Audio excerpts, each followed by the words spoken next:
আমরা দেখেছি এই সোনারগাঁর যিনি এমপি রয়েছেন উনার ছেলে চাঁদাবাজির কারণে থানায় গিয়ে মুচলেকা দিতে হয়েছে।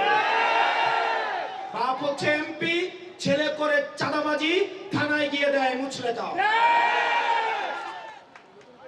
আমরা দেখেছি সারা বাংলাদেশে গ্যাসের হাহাকার, কিন্তু আমরা সেখানে দেখলাম রাজনৈতিক ছত্রছায়ায় সেখানে গ্যাসের লাইনের অবৈধ সংযোগ নিয়ে মেল ফ্যাক্টরিগুলি লক্ষ লক্ষ কোটি টাকা সরকারকে রাজস্ব ফাঁকি দিচ্ছে। সেখানে যে চুনা ফ্যাক্টরিগুলো রয়েছে সেই ফ্যাক্টরিগুলোতে লক্ষ লক্ষ কোটি টাকা প্রত্যেক বছর রাজস্ব ফাঁকি দিচ্ছে।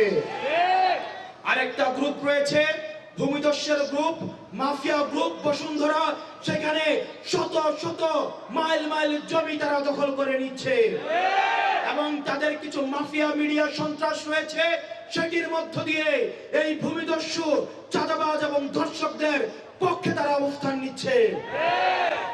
প্রিয় সোনারগাঁবাসী, আপনারা দেখতে পাচ্ছেন এই সোনারগাঁয় যে নদীগুলো রয়েছে, যে খালগুলো রয়েছে, সেই খালগুলো রাজনৈতিক সমঝোতার মধ্য দিয়ে সেগুলোকে দখল করে ফেলা হয়েছে।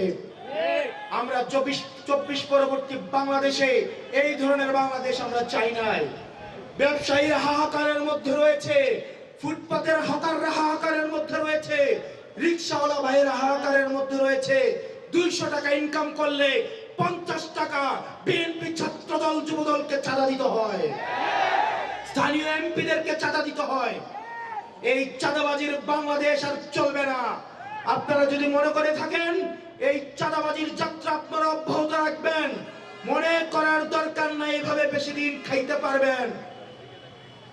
হাসিনার হয়তো 17 বছর লাগছে। আপনারা এটা বলেন সত্য, প্রত্যেক দিন জুলাই হয় না, প্রত্যেক বছর জুলাই হয় না, কিন্তু যখন জুলাই হয় তখন পালানোর জায়গা পাবেন না।